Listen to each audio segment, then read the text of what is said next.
تمہاری اتنی جرت کہ مجھے للکارو گے؟ دفع ہو جاؤ، نکل جاؤ یہاں سے، دفع ہو جاؤ۔ مصطفیٰ کمال کی زیر قیادت ترک قومی تحریک نے 23 اپریل 1920 کو انقرہ میں مجلس کبیر ملی کے قیام کا اعلان کیا، جس نے استنبول میں عثمانی حکومت اور ترک میں بیرونی قبضے کو تسلیم کرنے سے انکار کر دیا۔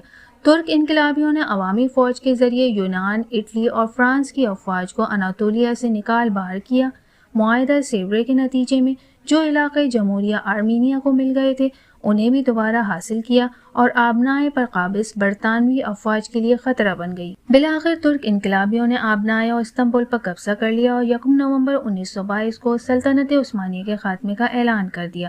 آخری سلطان محمد ششم وحید الدین 17 نومبر 1922 کو ملک چھوڑ گئے اور معاہدہ لوزان کے تحت 24 جولائی 1923 کو باضابطہ طور پر ترک جمہوریہ کو تسلیم کر لیا گیا۔